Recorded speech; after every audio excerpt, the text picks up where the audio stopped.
I know who Barry White is. I feel perfectly fine, but as someone who uses his voice frequently and aggressively for a living, this is the collateral damage you often incur. How are you feeling, Keith? I feel a lot better than you sound, my friend. Thank you.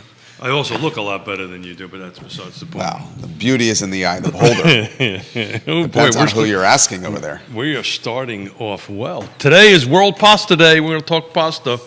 Ooh, I know what your favorite pasta is. Do you really? Yeah. I don't. Well, this will be a good test to find out how well we know each other. I'd say it's Tavola. No, that's a restaurant. No, but they serve pasta. I understand that. You're saying it's not your favorite pasta? 3 questions. Favorite pasta, Okay. favorite pasta dish, and favorite restaurant to get pasta in our fair city or region. Let's start it off with something fun. I like it. I love pasta. It's the Italian in me. Who doesn't love pasta? Would you believe it or not, Yona? She doesn't love pasta? Yeah. She's Austrian. What does that have to do with They don't. Pasta's not a national dish in Really? Austria, right? So she calls it noodles, and it drives me nuts.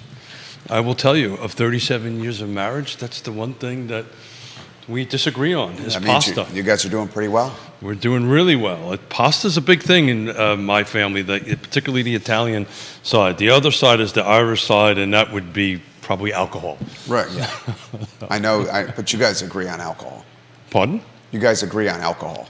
Oh, we do. We very much so agree on alcohol. Yeah, but so what is your favorite pasta, right? Viewers and listeners, what's your favorite pasta? We'll talk What's about your that when the show starts. favorite pasta dish, right? And then where do you like to enjoy it the most at? I like it. I Could like be at those home, topics. could be wherever. We'll ask Judah Wickhauer those questions as well. And he's ready to go. Look I at know. this. He's so prepared. I like it. And he's got the mic on, right? Is it plugged, is it plugged in? And then he's plugged in, and maybe we'll do this talking through job, the Judah. intro. Smith won't screw that up today. So you can start the intro, and then at the 3, 2, 1 marker, let us know, and we'll rock and roll, Judah. And Smith will shut up. I'm a big fan of Vivace. Yeah. Okay. As far as restaurants go, Vivace. Yeah, I go in. I go in cycles. At the moment, my cycle is Tavola. I mean, you've been on Tavola for years. Yeah, it's been a while. Here we go. I'm going to shut up now. Thank you, everybody, for patience. Guys, good Wednesday morning. I'm Jerry Miller, and welcome to Real Talk with Keith Smith. Thank you kindly for joining us. We are live in downtown Charlottesville on a show that is watched by quite a few people. Real Talk with Keith Smith has become the, I'll say it, the water cooler of real estate for a 300,000 person market. We see folks watching from many different brokerages and many different businesses tied to real estate and beyond. And we understand the responsibility that comes with it. I'm glad you said responsibility. Yeah. So we're going to talk pasta this morning because, it's Real Talk with Keith Smith, and we're going to talk real about pasta on today's World Pasta Day. But I had a meeting at Tavola yesterday. Oh. And, the person sitting next to me said, "Where do I know you from?" And then my answer always is man, I know you money. Yeah. But, and thanked us for some of the data that we did, and particularly thanked us for the show that we had the good Dr. Lisa Steravent on, which hopefully we're going to kind of do some post-production stuff for the first Monday. I think we got it slated for the first Monday in November. Is she coming in town?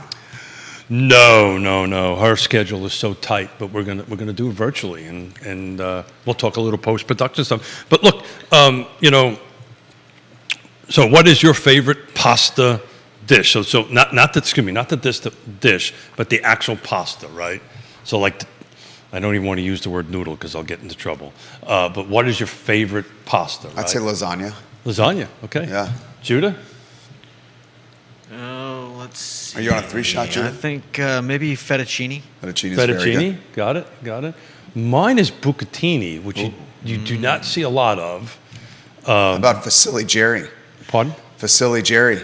Seinfeld reference. Right? Yeah. You mean we called it angel hair because we couldn't say that big fancy word. Angel hair is good. We called it angel hair. But yeah, so bucatini is basically a spaghetti noodle that has a hole in the middle of it. And the only place I know around here that you can get it is Tavola. So is lasagna noodle and lasagna your favorite pasta dish, or would you have if you had... I'd say my favorite noodle is, take a page out of Judah's book, fettuccine. Yeah, got it. My favorite pasta dish is lasagna. Yeah. So meatless, with meat, without meat? With meat. Yeah, there you go. I mean, my wife and I were talking about this yesterday. We have 2 sons, which you guys know. Viewers and listeners may not know that. We have a 5.5-year-old and 11-month-old. And when steak is on the menu... Steak. When steak is on the menu at the house... my oldest goes, let's go, we're ready. And now our 11-month-old, we're cutting it out into like thumbnail size pieces. Yeah. Devours steak. My wife likes chicken, but she's overruled at the house. She goes, if I get steak, the boys eat everything. If I get chicken, they graze. And you grill it, obviously. No, she likes to pan sear it. Ooh. That's very good. Ooh.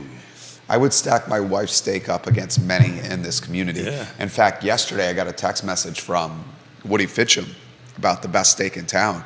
And, we are fortunate in that we have we have so many steak options in this community. For me, from a steak standpoint, Aberdeen Barn or Petit Pois. You've had the steak frites, right? Yeah. So I was going to talk about World Pasta Day. We can talk about pasta. But it's pretty hard to beat Aberdeen, but it's 2 different ways that they cook, right? There's the French and then there's kind of the American version Sure. of it. So, I love simple stuff, and believe it or not, and it's really hard to make well, is a really good spaghetti and meatballs. It's really hard, and Yona gets mad at me all the time because I am a bit of a pasta snob, and I cannot, it's about getting the pasta al dente, and I will tell you, very few restaurants actually can achieve that. Tavola is one of them. Vivace is another one. Orzo is another one.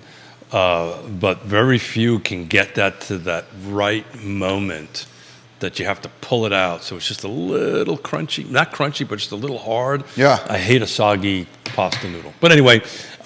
Stephanie Rhodes watching the program. She says, my husband does not eat either. Is that Stephanie? He does not eat pasta or steak? Is that right? Or is it just pasta, the types of pastas we're talking about? Yeah, so Yona won't eat. I mean, she'll eat it. She will not eat pasta? Yeah, it's a... So what'd she get at Tavola? She usually gets the fish, right? Or something other than that. But she's not a pasta fan, but it's just how she grew up, right? She didn't know it. It was never in our household, right? It was, schnitzel and potatoes and, green salads. It wasn't a pasta world. This is Central Europe. It didn't kind of influence, at least in the little village that she's from up over there. But I'll tell you, if you want to eat well, go take a trip over to Yona's little home village, And when's the last time you've been? Oh, I have not been since the death of my father-in-law in 2009. I have not been, but prior to that, we'd go probably twice a year. We don't have too many family members. Actually, we only have one, is our sister, that's 2 years younger than her, and my nephew, that's 21, 22. But we have not gone there together since '09, which we actually were talking about that. 2009. Yeah. 14 years. But your head would explode because I won't do it for under 3 weeks, right? If you're going to do it, you got to take the time to go ahead and do it. Where do you stay? We'll stay. We don't have the houses anymore. We don't have the house, her mom's house in Lower Austria, or the apartment in Vienna. So we'll just stay in hotels and little guest houses and stuff like that. What are the hotels like? And Stephanie says, my husband won't eat pasta. Yeah. Her husband, who's a great guy, Yeah. big fan of Larry, Yep. will not eat pasta. I would Yeah. imagine he devours steak, though, Stephanie. Yeah. Well, it's carnivorous. Yeah. Yeah. So we Of course, Stephanie from the Interstate Service ISC. Company. Yeah. Give him a Interstate call. Service Company. But anyway, I just wanted to kick that off that way, and it came across my phone. World Pasta Day. I love pasta, and Have you been to Vivace recently? last Friday. You went last Friday to Vivace? Was it Friday or Thursday? I think it was the end of last week. Good. So you've been recently. Yeah. The place is fantastic. Yeah, I like it. I love their martinis over there. Yeah. You know, it's getting a little colder. I like to sit on their On their patio. Terrace or patio Yeah, with the or- lights. It's beautiful. Yeah, so I really enjoy doing that. But you know, don't underrate Orzo. Orzo does a really good job. Orzo's fantastic. with their pasta. The thing Those three, Tavola, Orzo, Vivace. so what's a fourth one? That's the one I can't figure out. Fourth, Sal's Cafe Italia is good. Sal's, there you go. There's the fourth one. Downtown Mall, Forgot about Sal's. that one. Yeah, fourth one. So but those folks in particular, those four, if you order a pasta dish, you'll get it al dente, without a doubt. So it makes a difference for those of us who pasta snobs who love pasta. There's nothing worse than a soggy noodle. I don't like soggy noodles. Soggy noodles. I don't like soggy noodles. So- Judah doesn't like soggy noodles. Judah doesn't like anything soggy. Who likes soggy stuff? So when we wait for the executive director to get back, or the director to get back, I was asked yesterday, actually, by just concurrently several elected officials to kind of take a look at what the last 21 since 2003, what the average and median days on market look like. And I know, Judah, I didn't send you a separate zip file, but in that email is the slide for that. And it's an interesting slide to take a look at, because what it does, thank you, Judah. So what it does, it takes a look at everything pre-time of great unpleasantness, the time of great unpleasantness, and then afterwards. And if you kind of take a look at it, the red or the burgundy color is the median numbers. The yellow or the gold color, depending on your perception of the color, is the average days on market.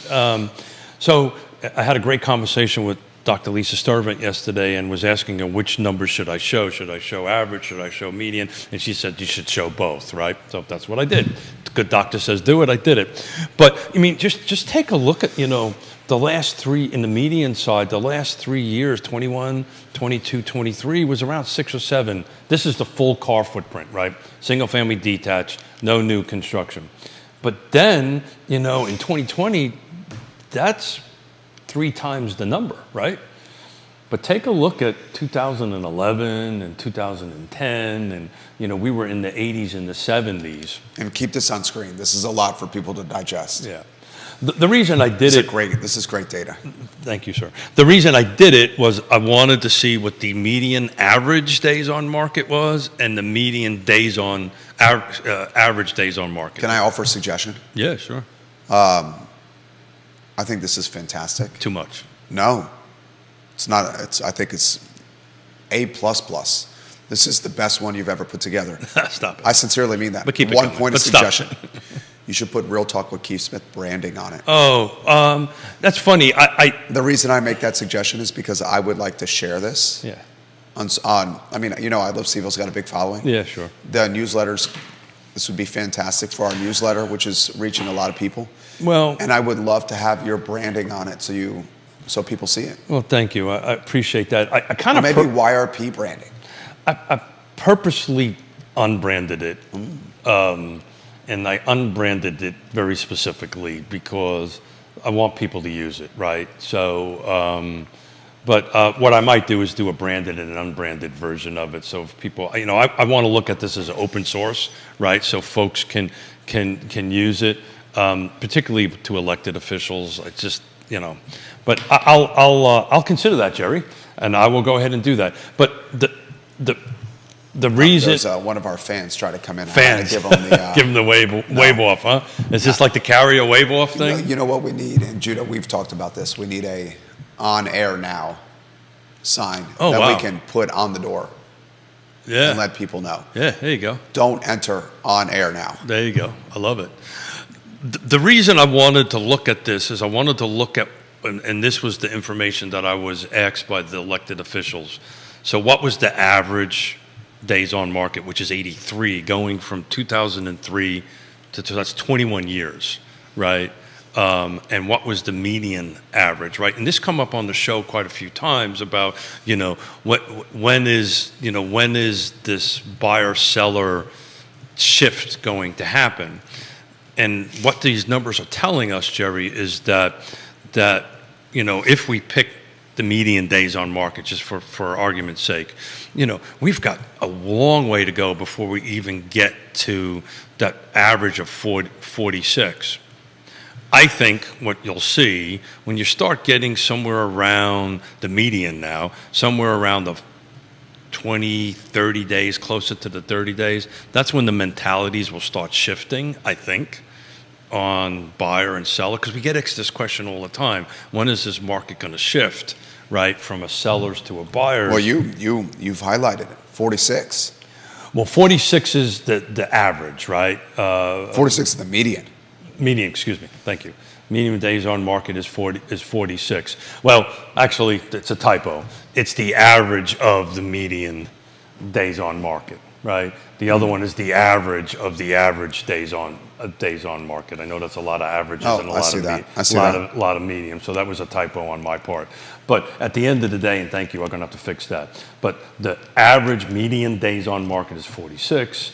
The average days on market is 83. And it was interesting. I didn't do this on the chart, but I did it on my spreadsheet. I pulled out the 4 years of time of the time of great unpleasantness, which is 2007 through 9. That's when the quote unquote Great Recession was, and the average median days on market only dropped to 43. So that made me, even if we took that out, right, and said this was an anomaly, right, this will never happen again, right? If you took those 4 years out, the average was 43, which is awfully damn close to 46. So when we start creeping up into the 30s, that's when this whole psychology is going to start kicking in and go ahead and change. But I thought this would be some helpful information for folks out there. I will make the edits on that, Jerry, and I'll give you 2 copies, one branded and one unbranded. Please. So, the folks that wish to use this from an unbranded. Well, this would unbranded. Make great content for the lead of the I Love Seville newsletter. There you go.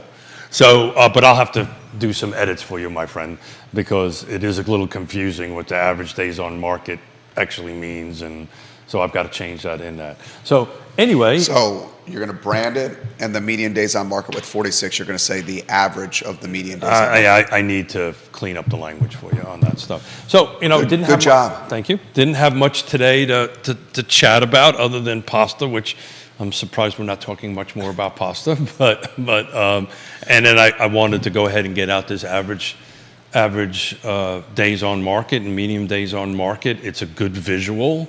We're a long way from a shift in the market. And I believe we had somebody chime in to me directly on why this is important. And why this is important, this is kind of, at least for me, this is kind of a litmus test or kind of a leading indicator or a lagging indicator, depending on how you look at it, on how the market is trending, right? But more so, the last 3 years, everybody got used to 7 days. Everybody got used to 7 minutes. 7 minutes. Everybody got used to that. The thing that I didn't do the math on it, the thing that I found the most interesting in the last 3 years, if you take a look at the difference between the median and the average, so for year to date on 2023, the average is 32, the median is 7. So that means there was quite a few homes that hung out there for a while, right, that kind of impacted that average, because on the median, they drop out the high and the low, right? They just focus on the middle thing. So that's why the good doctor was saying you got to have to look at both a little bit, right, to see where the delta and the trends are going between the two. But that's a pretty healthy difference between the two. So I think a lot of it has to do with the some homes being on the market a little bit longer than Keith Smith dropping dimes today. Woody Fincham, welcome to the program. Hey, Woody. Carly Wagner, welcome to the program. Bill McChesney, Albert Graves, Kate Sharts, the Queen of Ivy.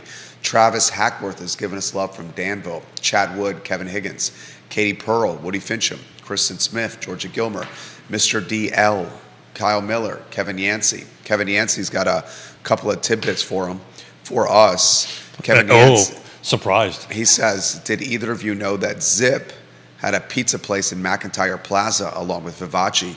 Zip, the former owner of Vivace. I did not know that, Kevin Yancey. That's new. I appreciate you letting us know. Joshua Tracy, hello. Bob Yarbrough, hello. Bellamy Brown, Ray Cadell. Real estate investor Jamie Turner, hello. John Neal, hello. Liza Borchis, David Puso. Hey, Liza. Good to see you the other day. Patty Rowe of Logan Foster, welcome to the program. Ivy Haynes, welcome to the show. Hey, Brittany Ivy. Gray, Jill Cowherd, Sandra McDaniel. This comes in from Grayson. I tune into the shows for content and information like this. You routinely blow my mind with what you provide. We're going to blow your mind even more on the I Love Seville show as we reveal the details of a new show launching on the I Love Seville network in November. This one will air on Thursday afternoons as we penetrate the afternoon slot on the I Love Seville network. Yeah, you're going to have to take a little bit more of those throat lozenges. It's not even going to be tied to me. Yeah? I'm not going to host it. Oh, really? Good Yeah. for you. We also have another show in the works that's tied to moms. So Ooh. 2 additional programs. You've been about doing to that air for a while. on the I'm I Love excited Seville about network. that. I'm excited about the mom one. I'm very excited about the 2 programs we have about to air. This has come up on the show. Last show, Keith and Jerry, it was not me, it was Keith. We're talking about, Did I just get thrown under the bus? well, no, you brought it up. Yeah. No, the CNBC brought it up. You guys were talking about the commission structure changing for realtors. Sally's asking, can you follow this? Logan Wells, Claylo, welcome to the program. You got a boatload of realtors and 4 mortgage brokers watching the program right now, a couple of closing attorneys, 3 home inspectors. Woody Fincham, in my book, is the best appraiser out there. I love you, Woody Fincham. Do you want to touch on that even more? Yeah, I mean, we dug into it a little bit on Monday. So let's and that was about 20 minutes into the show because the caffeine kicked in. At this Do you want point. to set the stage for a sizzle reel? How about a sizzle reel that I can play on the I Love Seville show today? Oh, great! Now you just screwed it up. You need to set the stage of what's happening. So- Judah, mark this timestamp Yeah. with Keith doing the talking first. No pressure. So. And look at the camera, please. Yeah, look at the camera. Jeez, you're a pain in the butt today, right? Brand. I love you. I love you too, but Yeah. brand, spell. You want me to spell right? you You, know want me it's to good use advice. the right words? It's coming from a place of Yeah, good. and I got my. He's constantly writing new numbers down, right? I want to tell you how much this is I a want perfect to- example of why I love Keith. Uh-huh. He saw that my voice was struggling today. I feel fine. My voice is not 100%. So Keith, who came to the studio, sprinted to his truck. No, sprinted. Don't exaggerate. I into the- didn't sprint. You moved quickly. And And he came back got with long legs. 1, 2, 3, 4, 5, 6, 7, Look at that. He can count. 8, 9, 10, Oh, he's going to the toes. 11, 12, 13, 14, ricotta. What do you call these? Ricola. Ricola? No, but what's the word? Ricola. Lozenge? Throat lozenges. Isn't it a weird word? Lozenger? I think lozenge is a weird word. Can you spell it, Keith? No, I can't. I can't spell it either. Can you? I Judah can't even can spell my last I can name spell it. sometimes. I can tell you what it means too. So are we going to talk decoupling or are we going to talk lozenges? Well, let's see. He's the smartest guy here. Spell it for us and tell us what it means. Lozenge. Take one of the lozenges. Okay. Lozenge. Can I hear it in a sentence? I believe lozenge just means the shape. Oh, really? Yeah. Ooh. That's I did not know that. the That's shape. what this word I would means. not doubt you, I wouldn't doubt but it either. but that sounds like that would make sense. Judah I is a think- man of few words, but when the words do come out, they're right. Literally at dinner Sometimes. last night, A man of few words, but when they come out, they're right. That's fair, right? Sometimes. Yeah.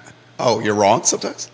Occasionally. Occasionally. I'd probably say more than occasionally, but Literally It at happens. dinner last night, Yona and I were talking about the end of our day, and she goes, you know, you and Jerry just never shuts up. But, literally, she said this, but when Judah says something, you better listen to it. Oh, I listened to Judah. Not that we shouldn't Thank listen you, to what I pearls appreciate of that. wisdom we need to drop. Judah but and I have we worked tend to together talk for a lot. over 13 years. Yeah. I spend more time with Judah than I do my wife. So, Okay. set the Sizzle- stage. Sizzle reel. Sizzle Set reel. the stage. So, this has been going on for a while, years, frankly. So, there is a lawsuit that is running through the class action lawsuit that's running through the system. This is the second week of it. The best way to explain it that I've come up with, that there will be, it's not a matter of if, it's a matter of when, there will be a decoupling. So just imagine a chain being decoupled. There is going to be a decoupling of the buyer broker compensation, the number of eggs that buyer broker receives, and the listing broker receives. So it's going to be decoupled. Right now, the way it's set up, and this is, you know, there's a lot of stuff floating around, a lot of what ifs, and, you know, the world is going to end and all this kind of great stuff. And I've been doing this for 3.5 decades, and stuff always changes. This is a pretty big one on it, but there's going to be a decoupling. So what does that mean? So what that means is, at some point in time, we don't know when, at some point in time, I, as the buyer's agent, am going to have to negotiate with the buyer how I get paid, what I get paid, and what my services are that I'm going to provide.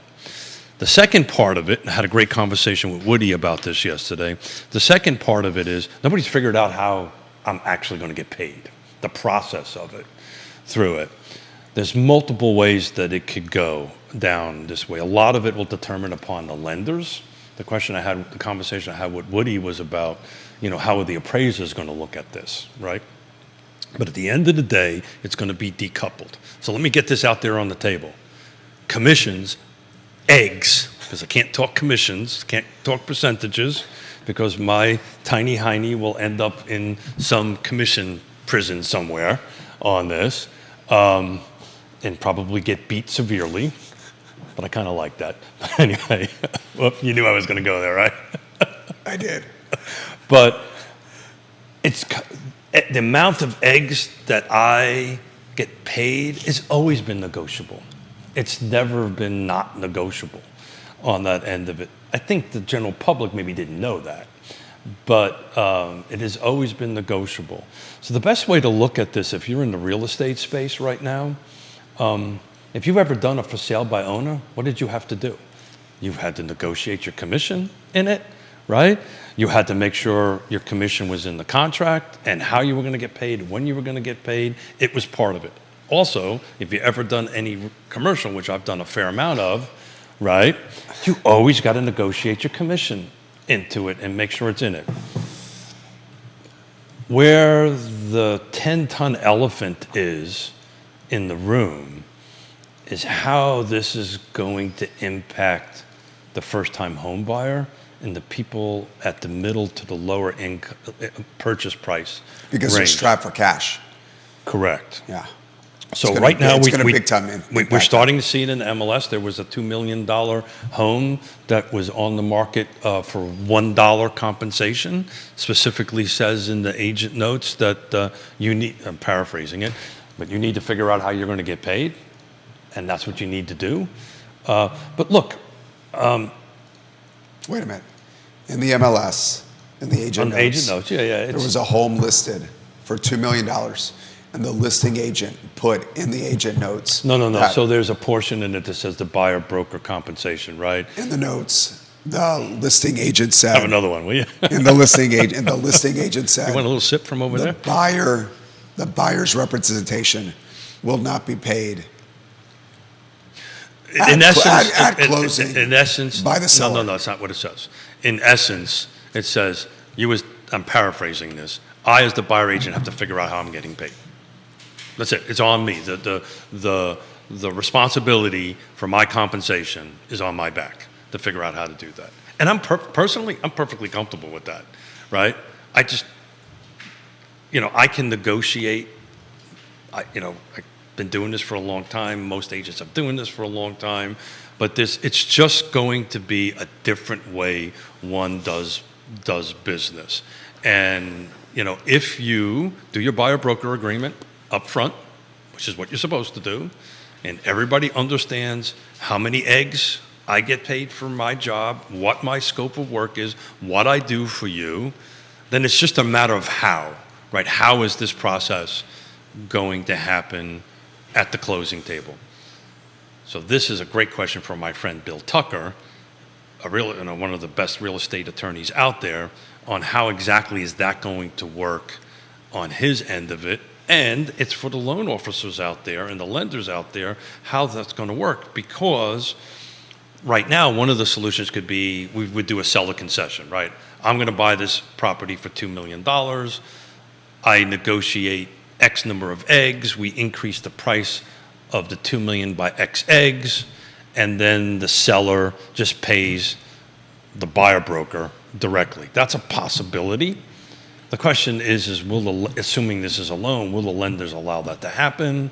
There's this whole unknown, and I think that's what makes everybody nervous right now.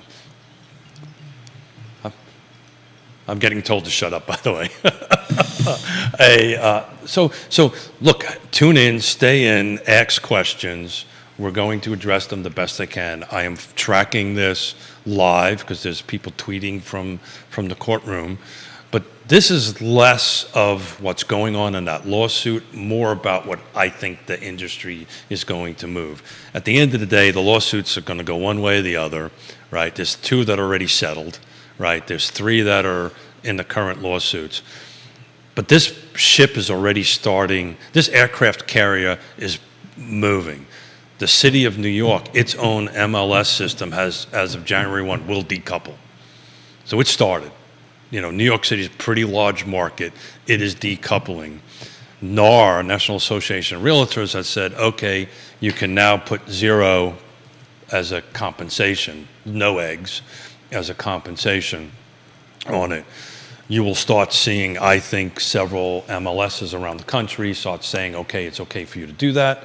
In our MLS, you can do $1. As long as there's something in there, you can do $1. So that's what this $2 million listing did. They put $1 in it.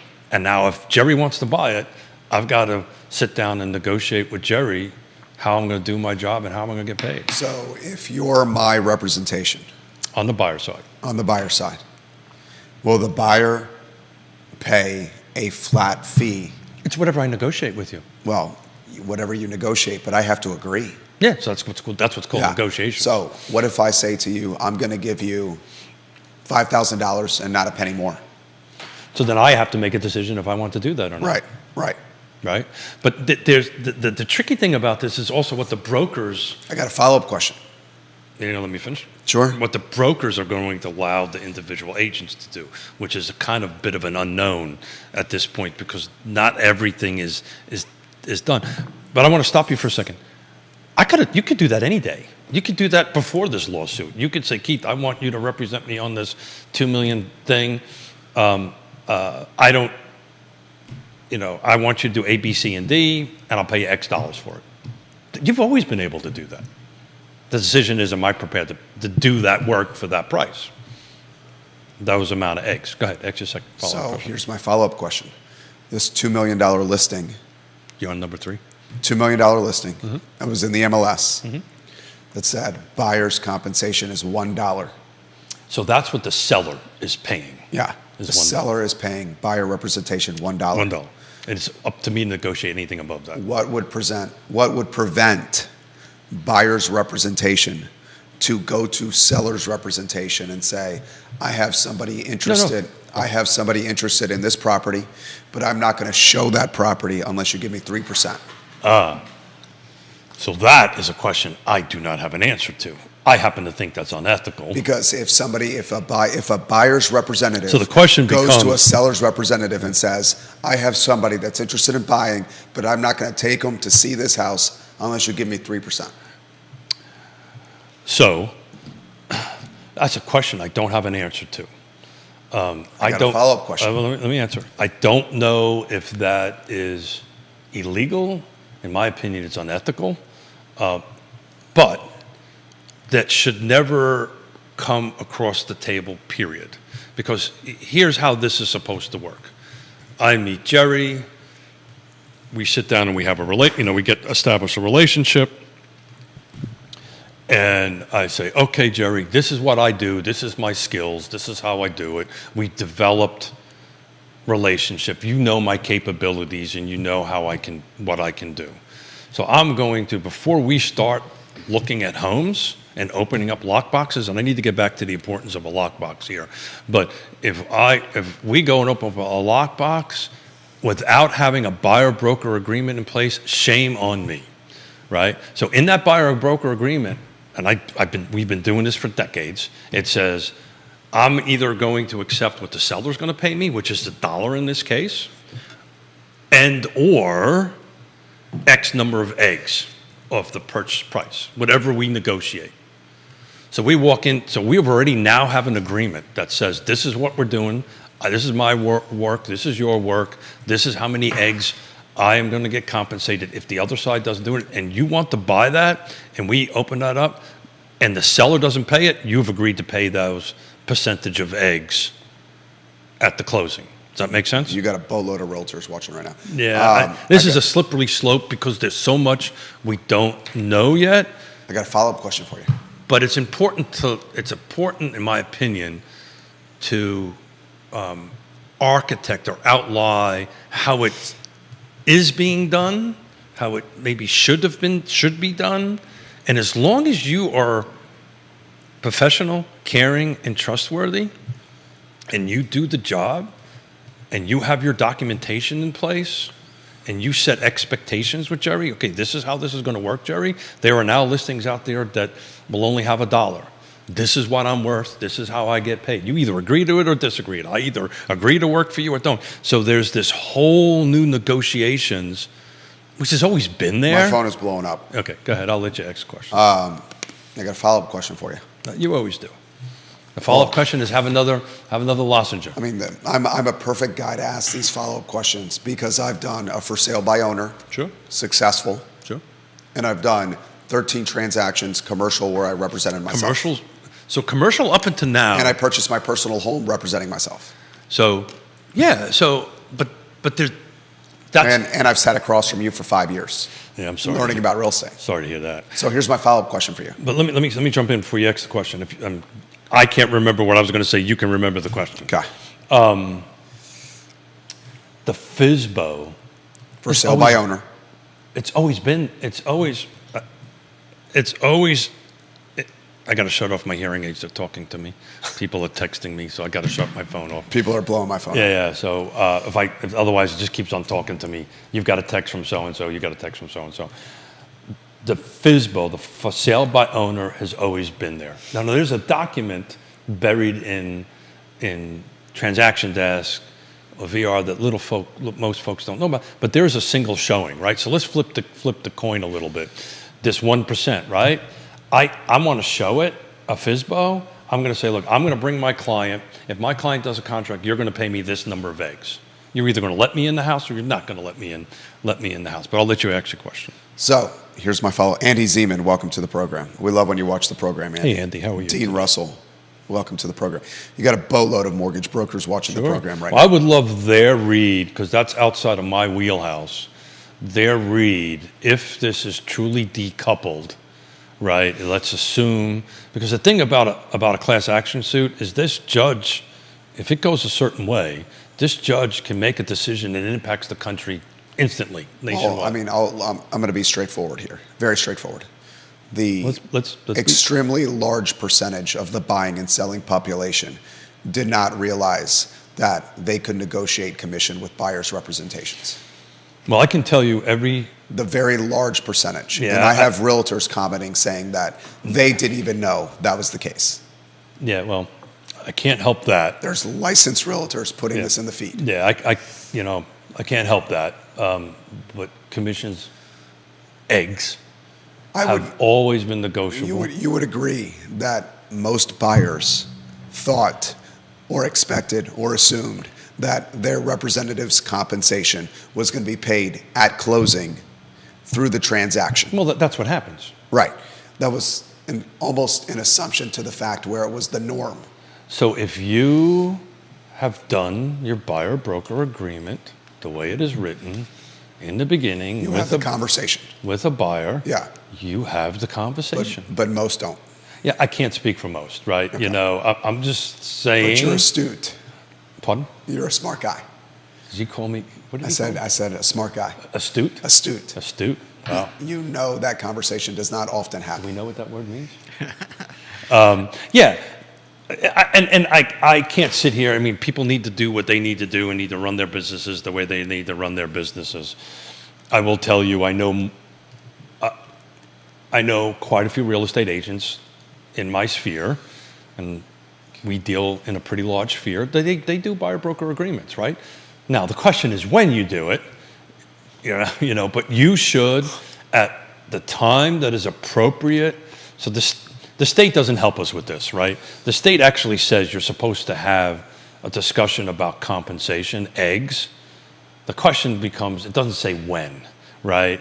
So, You know when that often happens, right? oh, good Lord. It often happens when you're writing a contract. No, I was going to say it's very common for the state to make a law and never really give any details to it. Well, it's I'm kind of like saying- unfunded. Yeah. I'm saying this documentation often presents So that's itself all when you're writing a got it. contract. So here's the deal. That regardless, in my opinion, regardless of the result of the lawsuit, this decoupling, either formally or informally, is going to happen. It is not a matter of if, it is not a matter of when, and it's not Keith Smith doing this. These are CEOs I've had conversations with from Remax, from Century 21, so you just run down the list. None of this is a bad thing, folks. This is just my ability to demonstrate to Jerry what my value prop is, what I do for a living, and how I do it. I make the decision, and Jerry makes the decision, if this is acceptable and move forward. The question is the how, right? The why and the what it's kind of always been there. It's just never been really talked about. Or, I know we always talk with all our buyers and sellers, commissions are negotiable, right? By the way, there's a second side of this decoupling conversation that has to happen. It's with the seller, right? So you have to actually now start having this conversation with the seller, assuming it happens formally, that, we got to have this conversation. But I can assure you, everybody on my partnership, everybody that we work with, we always have these conversations with our buyers and sellers because that's just doing business. Go ahead, ask a question. What would prevent a buyer's representative to negotiate 3%, Eggs? negotiate 3% of eggs, No, 3 eggs. Just call it 3 eggs. 3 eggs, I'm trying to keep myself out of trouble here. three eggs at closing, paid at closing from the sales price. Well, that's and then but that's what's going to happen, and then Jerry. also get compensated by the buyers in a different agreement as well. Yeah, that I don't. So that's the second question I asked that you didn't have the answer to. Yeah, well, Could not a buyer's representative negotiate 3 eggs from the seller's representative and the seller at closing? Not if they- and not then, if they- and no. then also get paid by the buyer up front? I don't have an answer to that, right? I can assure you we wouldn't do it. I think that's a bit of unethical. But what you're trying to say, I think, is, okay, Jerry and I negotiated 2.5 eggs. 2 eggs. Make life simple for my little brain, right? 2 eggs. And I think the question you're trying to ask is, seller agrees to 1 egg, right? Because we've already negotiated in the buyer-broker agreement how many eggs I'm getting paid. That's already done. There's no renegotiation of that. That's already done and finished in the But then buyer. there's a side deal. Pardon? But then there's a side deal. Well, then to me that crosses the ethics line, and that's a conversation I really don't want to have. And my hope is nobody actually does I that. got a follow-up question. But let's stay on the one egg thing, right? Okay. So it could be split, right? It could be split that this is all a matter of negotiations and what the lenders are going to allow us to do. The two eggs could be split. One egg is paid by the seller, one egg is paid by the buyer, or whatever portions of eggs. Any of these things are very possible at this point. Again, it's a matter of what the lenders or the underwriters or the regulators are going to allow to happen. And oh, by the way, this all might just peter out and nothing might happen. It might be just New York City is the one that's separate. I don't think that's going to happen. No, I think it's too much on the mainstream. Yeah, it's not going to happen. At this point. Yeah, No. I would agree with that. There's a follow-up question. I would agree. This is not a matter of if. This is a matter of when. When. Yeah. I would agree Follow-up with that. question for you. If in a listing on the MLS, in the listing notes, it says buyer's representation must figure out their own compensation on their own accord, Okay. what would prevent the home being scarlet lettered and not shown by a large portion of the realtor population? I mean, these are, you're asking me questions I can't answer, right? It shouldn't be done. That's unethical. It's unprofessional. If you have your buyer-broker agreement lined up, and I'm just going to keep on repeating myself. Because often FSBO properties are not shown at the same frequency or momentum. Well, time out. So, but that's not in the MLS. That does not have to comply with ethics. That does not have to comply with the oath or the documentation I've signed with CAR and NAR. That's a whole different animal. It is not. Because I track data on Zillow based on views It with is not listed and non-listed properties. That is not in the MLS system, which we now we agreed to certain, because once you put a capital R in your name, which is, I can't say it, realtor, sorry Donna. You said it. Sorry, on it, you agree to these certain ethics and stuff like that, and they are enforced. Trust me, they are. So look, as far as FSBO goes, but it doesn't matter, right? If I do my buyer, we should do this on Friday. I'm going to bring a copy of a buyer-broker agreement, the way we write them up. And in our buyer-broker agreement, we specifically put language in there that says that if you buy a new construction, FSBO, yada, yada, there's a whole set of language that's put in that. If the seller doesn't pay a certain number of eggs or percentage of eggs or whatever, the buyer's has agreed to pay it. Now, this is a difficult conversation to have. Especially for the first-time home buyer. No, this is a difficult conversation to have for people in general. People don't like to talk about money. People don't like to talk about how I get paid and how much I get paid and how much money I make. That's kind of the underlining thing here. Nobody really likes that. I don't have a problem with that. I'm really good at what I do. I know what I can do, and I will make magic happen for you. I'll walk through, and you know this, I'll walk through walls to make it happen. Our team will work through walls to make it happen. So I know what I'm worth, right? And if we can't negotiate a percentage of eggs and set an expectation of It's it. probably a foreshadowing that they can't negotiate on a deal. Well, we talked about that on Monday, right?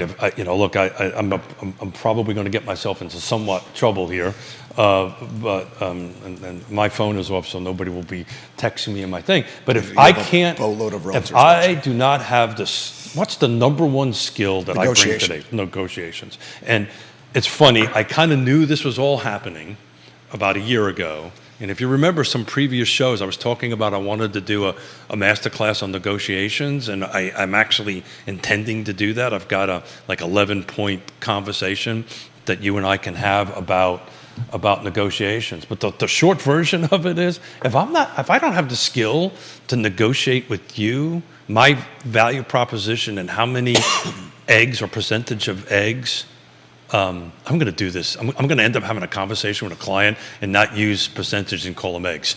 But this is what I'm worth, and this is how I do it on it. Then how the hell am I going to negotiate your money?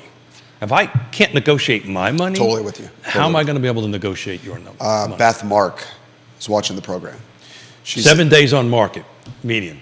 She says, in my opinion, agents have a fiduciary responsibility to their home buyers Agreed. to show any homes meeting their criteria. Agreed. Buyer's Agreed. agents can reach out to a seller to ask how much compensation for buyer's agent. Agreed. Perfect word. There's a fiduciary responsibility. Now, it's interesting. She also says, in my opinion, a flat fee. That what's going to happen is there's going to be a flat fee that buyers pay their representation I disagree with that. for representation. I disagree with that. I think that's what's going to happen too. No, it's going to be what I negotiate with Jerry. If we negotiate a flat fee, then we negotiate a flat fee, right? And, look, you know what? I've been in this business for a very long time. These discount brokerages, these 1%ers or whatever that, 1eggs, whatever they were, they've been around for a very long time, been out in the public, very well marketed, very well advertised, and guess what? They don't really capture a market very well. And we're going to bring Yvonne in here, a transaction right now in the last 20, particularly the last 5 to 10 years, is extremely complicated. It requires a ton of skill, a ton of knowledge, a ton of ability to get it from point A to point B. It is not a simple process. And I can't tell you how many deals I pick up halfway through it because they thought they could do it on their own and now they can't. And oh, by the way, I'll be more than happy to help you, but this is my fee, this is how we do this, and we can go ahead and move forward. We're either going to get the seller to pay it or you're going to have to pay it. So this has always been there and always has been out there. The question becomes, do you have the skills to negotiate that? It's really not changing anything. It's just bringing things out into the daylight. Look, the percentage of eggs are probably going to drop a little bit, right? Let's face it, it's been going downhill. It's been going downhill for years, and I can't talk about number of eggs and all this stuff, but whatever your perception of the industry norm is, it's really not been the case for a while. It's not the same number of eggs as it was 5 years ago or 6 years ago. The number of eggs are kind of being chipped away. So that's been happening no matter what. This will probably accelerate that a little bit. But Jerry, it's a matter of, this is business, right? Oh, I know. Right? This is a matter of you're going to build an awesome website, which you've done for me, right? Okay, Jerry, this is what I need. This is how I need it. How much is it going to cost? That's a little too high. And we just negotiate it, right? And we end up with either toning down the website I wanted to something more realistic for the price I wanted. Or we start giving back and forth, and we end up on a settled number. In your scenario, it's a flat fee. In the scenario of an appraiser, and we got appraisers watching, appraisers are paid a flat fee to do their job. Sure. Home inspectors are watching. Home inspectors are paid a flat fee for inspecting a house. I think that's the direction that representation I in disagree real with estate. it. I don't really. I may be wrong. I think the number of the eggs, flat fee allows more transparency and accountability. No, it doesn't. I think it does. No, the transparency. What other business is a percentage of the sale? It doesn't matter. Name one. It doesn't matter, Jerry. It's a matter of what I negotiate with you in the buyer-broker agreement. It could be a flat fee. It could be for turkeys. It could be for eggs. It could be for a brand new boat. Thank you, Jerry. It could be for whatever it needs to be. And the premise of the lawsuit, and there's a strong likelihood that the plaintiffs are going to lose. I mean, this could go either way. The premise of it is that there was a conspiracy to set certain number of eggs, and I can assure you that's never been the case. The industry or the market kind of settled in some stuff. I will tell you, when I started this, it was 10 eggs. It was 10 eggs back in the 80s. Why was it 10 eggs? Because the sales prices were low. There you go. And you guys weren't making enough money at 3% or 6%, or 3 eggs or 6 eggs. Well, it was 5 eggs. Yeah. It was 10 eggs. It was too low. The difference now is the values of the home have appreciated so quickly that if someone came and said, I want 10 eggs of the transaction, people would laugh at you guys. So we always have a conversation about compensation. You are required by law, by state law, they don't tell you when, but you're required to have a conversation about it and set expectations. We put it on paper, right? It's just like any other agreement that you enter into. It could be it could be anything. I've done commercial transactions for a fixed fee, done dozens and dozens and dozens of them, right? It's negotiated on the front end of it, right? So here's a reality, real situation. Just did a rather substantial commercial deal in Richmond.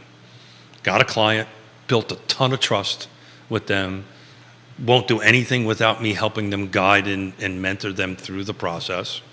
Called the company, because as you know, commercials are typically in-house listings, right?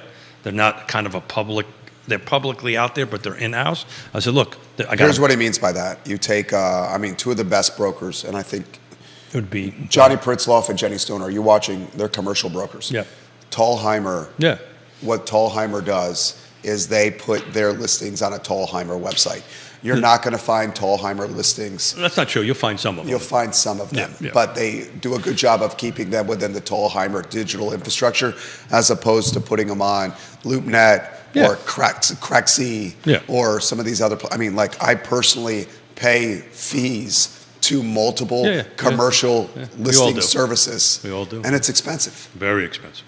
But I often go to the Tallheimer website to see what they're selling. You do that first, usually. Yeah, I do that first. So, prime example, Richmond, significant deal. Significant price point on it. Happened to be a relationship I established over years. It was a nonprofit medical firm that was trying to do work in Richmond. Picked up the phone, called the broker up there, and I said, so I've got a client, yada, yada, yada, cash, yada, yada, yada, yada. What's your buyer broker compensation? None. Okay, great. Okay, this is what I can do for you to my client. This is what I can.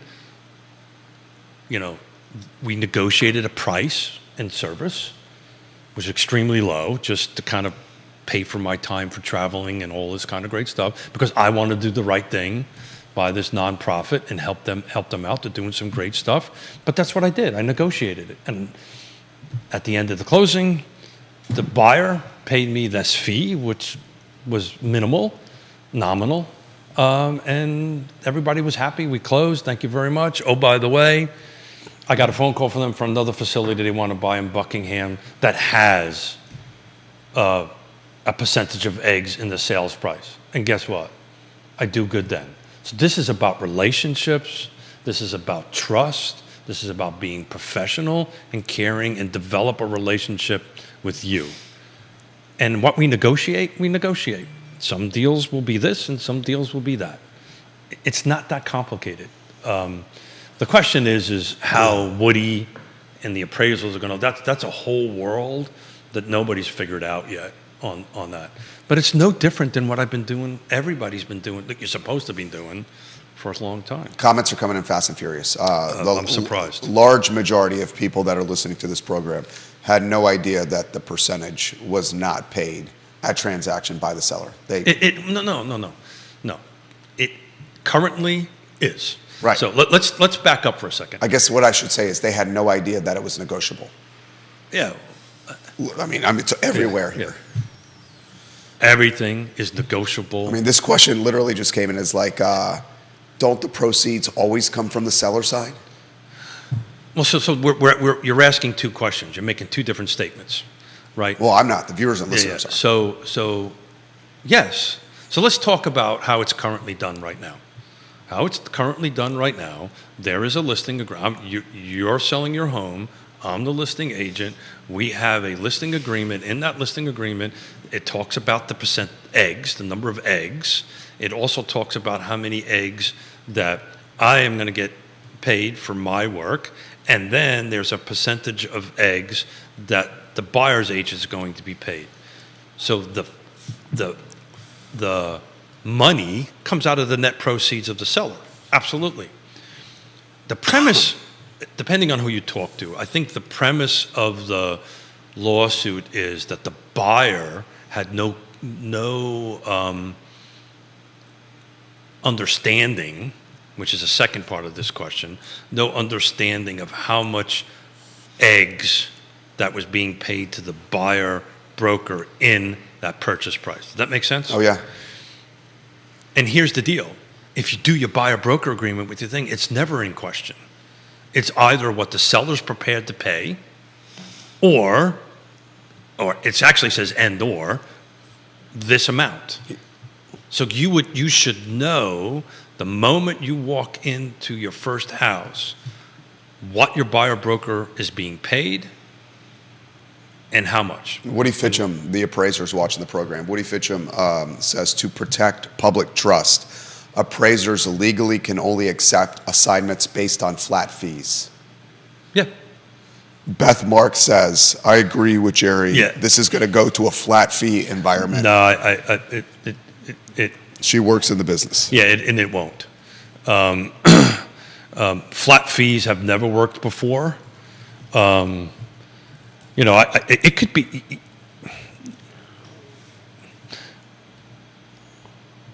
I don't think flat fees will work, but it could. Who knows at this point? Then the question becomes, what's the flat fee? The thing is, Well, this is how I would do it if I was a businessman, let me which get is this out. I am a businessman, but let me get this out. So if everything would have worked the way it was supposed to work, and everybody did a buyer-broker agreement that said, no matter what, I'm getting paid X percentage of X. If everybody has done that, and every single transaction from day one until today, this would have never came up. Because everybody knew what the numbers were on the but table. that was not happening. It seems to be that was not the case, because otherwise we wouldn't be talking about this. Of course. So, but if everybody has simply done a buyer-broker agreement and simply negotiated on the front end on how many percentage of eggs or flat fee, it doesn't freaking matter. We wouldn't be having this. We'd be talking more about pasta today, which is really what I wanted to talk about. But that's not why they tune into the show. Yeah, I know that. So, so in any event, if you just do your job. This is what I would do if I was a buyer representative.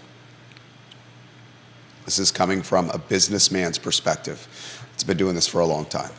I would say, I will do this on a flat fee structure. It is X amount of dollars. And for X amount of dollars, I'm going to give you X amount of hours of my time. And once you surpass that threshold So there's of X amount of hours, then another retainer payment is due. Yeah. That's how lawyers work. Yeah. That's how I work. Oh, the retainer's $5,000. You get X amount of hours for $5K.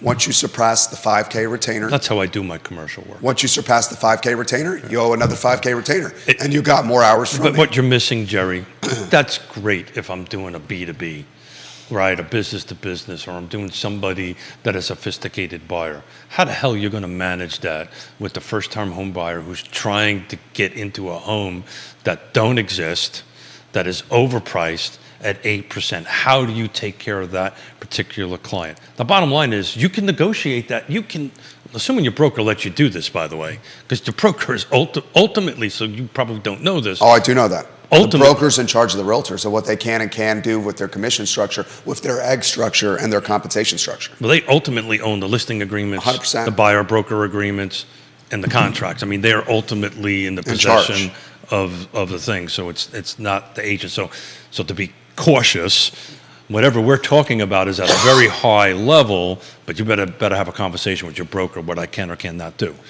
Which is also another point of concern because different brokers are going to have different structures.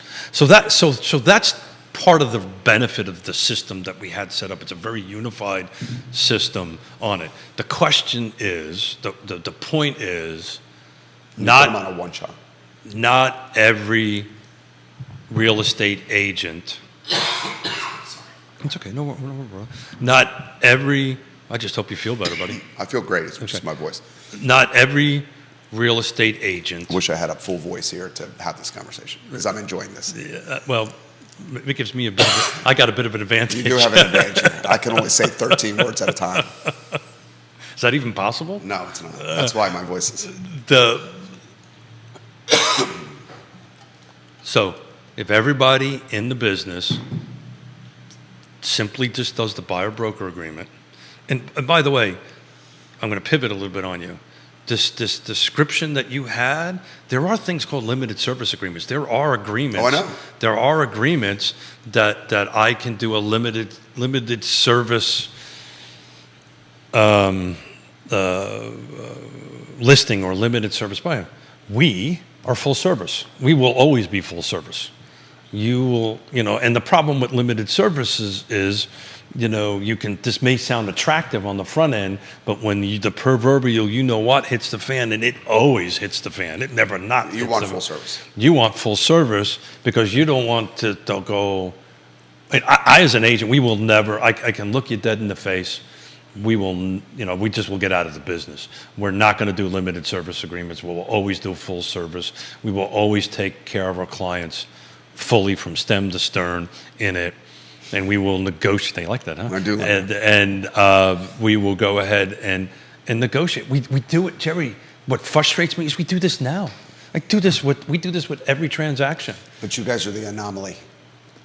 You're not the norm. I've been called a lot of things. I don't think I've ever been called. You're the exception. You're not the norm. I think that's a bit dramatic, and I get what you're saying. You guys go above and beyond. Thank you, but there is a ton. I got a lot I want to get to with you here. A ton. So I'm trying to. And I get it. What time is it? Ooh. So that's there's a ton of realtors that do this very thing. Oh, I know. And look, there's a reason why it used to be 20% of all the real estate agents did 100%. Now it's like 7% of the realtors do 90% of the business. I would say it's probably closer to 5 when you really. If you take out the 2 10-ton elephants, which is bright and unrepresented because there is enough out of it, that percentage probably drops closer to 5%. And I can assure you, these 5% or 10% are super. They're all professionals. Some just don't know. Now's the time to get, if you're in the business, now's the time to get your education. Now's the time to go through and get your coaching and mentoring through it. Look, we're slow right now. We're in the slow time of the season of it. And this is what we're doing with our folks.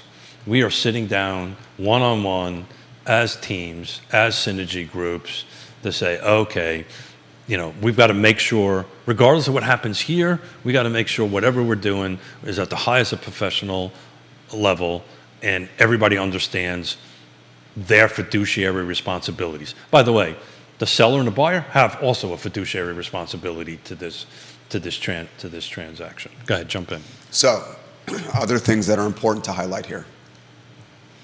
And I'm just looking at this as a guy that's a businessman and someone who's done deals. Okay? But and I'm trying to do this in an approachable way that appeals to everybody and not from a level of sophistication. Who the people are really going to get impacted here are first-time home buyers. The first-time home... Hands down. I got limited voice here. So, the first-time home buyer is the first-time home buyer at an 8% environment and the most expensive value environment in American history. It is the most expensive home value environment in American history. Rates from 2020 to now have almost 4x'd. Credit card debt's at an all-time high, and student loan debt is starting back up again. The first-time home buyer is going to get screwed and kicked in the nuts again. And why the first-time home buyers are going to get screwed and kicked in the nuts again is because the first-time home buyer is probably going to have to take cash out of their pocket to pay their representatives when their budget is already stretched. That's not true. That's not necessarily true. There's a scenario where they're going to have to take cash out of their pocket to pay their representatives. This is going to impact the financially margined the most. I agree 100%. This is another headwind for affordability in housing. Yeah, I don't want to... we're good? So, yes. I don't necessarily agree with the details, but Which part? Which ones? the first-time home buyer, this will impact them the most. The people who do not have the cash. Look, it hasn't been decoupled yet, Jerry, right? So this is a potential possibility. And I haven't had a chance to look at it, but when you start seeing the 350 to 250, the 400 to 450 listings start putting in a $1 right now, that's when this is going to impact it the most. At the moment, it's only a couple of listings. At the moment, it's only the higher end numbers. So if you're buying something for $2 million, you can probably pay a fee of some sort or a percentage of eggs of some sort. Is just an assumption. But at this very moment, and for the foreseeable future, if you look, the system is still functioning as it is. But there has to have this conversation with your buyer and your seller, but particularly your buyer, that look, this is a possibility right now. It could be that there's a house in Lake Monticello. I don't know, this is not factual, right? This is just me doing a what if, right? There could be a house in Lake Monticello at $250,000 that has $1 because it's allowed to go. You're allowed to do that right now in our MLS. You're allowed to do that. So if I don't have that buyer broker agreement and I don't have it signed and do it like you talk about, where sometimes they don't, and I have to admit it does happen, that they don't do the buyer broker agreement until they submit the thing. This is how this works, Coach. If I open up that box, I don't have a buyer broker agreement set up, I just agreed to help this client for $1. As soon as I open up that box, I just agreed to it. Now, if I have a buyer broker agreement that supersedes that, my client can pay me, that's a whole different animal. The question really is and again, it's a flat fee, it's a percentage of eggs, that the number is immaterial. The question becomes at the entry level or at that point, will the regulators allow seller concessions for my compensation? Right now, it's not. Right now, as it stands today, you can't do that, because then what you can do is, now this becomes a Explain seller concessions to the viewers and listeners. yeah. So seller concession is Jerry is selling a house for $100,000. There's $3,000 worth of closing costs. Jerry agrees to pay for my $3,000 worth of closing costs. Right? And they're very specific items, right? Or we go back and negotiate and say, okay, Jerry, we're going to offer you $103,000, and you're going to pay my 3% or my $3,000 worth of closing costs. With the struggle, that's allowed. You know what the struggle of doing that way is it's going to make it more difficult for people to qualify for financing. Well, and it's not allowed. Look at this. I didn't use but. I used and. And look at this. Smith can learn. And right now, this is a lot. What I just described, Woody can calculate this into. It's going to F the appraisal. He can. It's currently now. What's not allowed is to say, okay, at the moment, and I need lenders to tell me I'm wrong, but right now I've asked enough questions. Andy Zeman, help us here, Andy.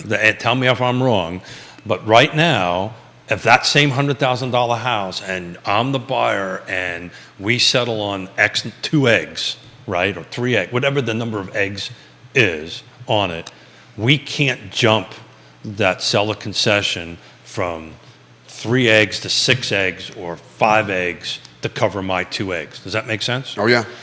So I don't think that's allowed in the regulatory underwriting world on it, but it creates even a bigger issue for Woody, because I don't think he can count any. No, of course he can't.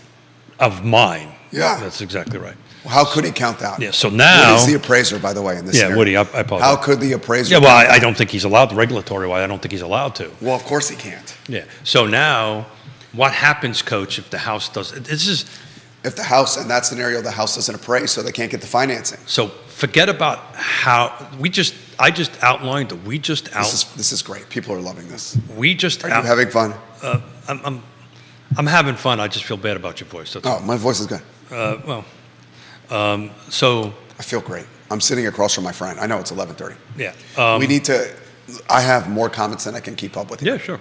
We can pick this up on Friday, but We should, and my voice will be more. sexier. Dial 1 I also lie a little bit. Dial 1-900 696 6969 I'm going to leave that one alone. Look, You and I are cut from the same cloth. sick son of a gun. But there you go. Get back to Focus Smith. Focus Smith. You got us focused. Focus. So look, this isn't as dire as everybody thinks it is, right? It is not. It is working its way in through the system. If you're a professional, you know your job, you know how to communicate with people, right? ABC. It's not closing, it's always be communicating, right? And I communicate with you what my value proposition is and how I do it and how I get paid and set those expectations up in the front. And we'll just end with this. Look, let's face it. I love all my fellow realtors, so we're just going to get that out there. But some of them probably have not been either done that, have the skills to do it. So now, right now, if you're in the business, this is a great opportunity to work on your skills, to work on your negotiation abilities, and work on your communication, to sit down and have a conversation with Jerry, who's the buyer, and the seller, because you have to set them up for that this is maybe coming down the pike on it. And the last quick comment is, look, Judah, do me a favor. Can you go back to this real quick? So, this is the DOMs, right? Right? 2008, 9, 10, 11, 12, 13, 14, 15, probably starting around 16, but everything from 8 to 14, guess what they used to have in the MLS? Egg incentives. So here's what he means by eggs incentives. When the homes, and we have to close.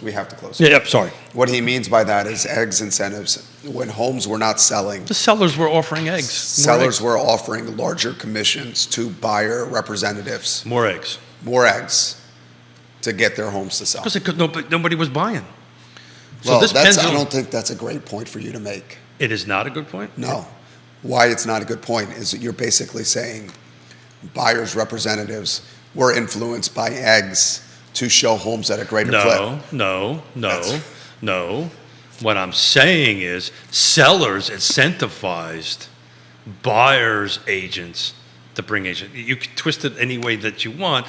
The point that I'm trying to make at is right now you're at 7 days in the last 3 years. It is a seller's market right now. Eventually that's going to switch to a buyer's market. I'll probably be dead and gone by then, but No. but eventually Still it's going gonna to be be. doing real But talk. I wanted to put it into historical context that there was a time when sellers were doing whatever they could do to get buyers to come in, however you want to architect it or say it. So this pendulum does swing a little back and forth over time. Do your job. Get your buyer-broker agreement, negotiate your skill, negotiate what you want to do, and get that buyer-broker signed. If you're a real estate agent helping buyers, and there's never a question. It's done. Thank you. Sorry. Can we talk about, they're asking if we can talk about this on No. Friday. No? I want to talk pasta. Yeah, of course. Should we bring a lender in? I don't know what we could, but I don't know what they're going to add to the conversation because they don't know. Nobody knows, Jerry, how this is going to go. And the thing that I constantly want to hammer out is communication with your client, be transparent, be open, right? And everything will work out okay. You'll figure it out. This is what we do. We solve problems every day. You do. Right? And you're good at it. And that's where so the whole, Viewers and listeners will save your questions that we didn't get to today. I see many of them, and I'll archive them for Friday. You and I Are people watching? Your colleagues were watching. Oh boy. You had the mortgage folks and the realtors heavy on this. I would imagine the buzz got around the industry to tune in. Yeah, it's if you're Here's the thing: if I'm in your shoes, and we got to close. If I'm in your shoes, being the guy or the source of the source on this topic is going to further your credibility and your value proposition. That's the reason I don't brand my slides. I want people to use them as open source. Can you send one to me? Yeah. We'll do. And I love you, and I love your generosity with the Ricola. Yeah. Ricola. 11:36. You got another show to do, I know. and you got to suck a couple dozen of them. Among other things, I was There you talking about perhaps hitting the little table over there. the table over there. I'll partake with you. Okay. All right. Judah Wickower is the director. Keith Smith is the star of the show. Yes, Realty Partners. Yes, Realty Partners. Yes, Realty Partners. The show is realtalkwithkeithsmith.com. But any real estate agents that's watching, reach out to them. They'll help you with this. There you go. Thank you for your honesty Yeah. and your transparency. But we need to. I don't want to go to this hysteria thing. I want to be clear, concise, give good information, the best that I can, and if I don't know, I'm going to tell you I don't know. There you go. Keith Smith, boys and girls. He's the bee's knees. Thank you for joining us on Real Talk with Keith Smith. The I Love Seville show is up in 53 minutes. I have no idea. So long, everybody. Yeah. Oh, I'm sorry.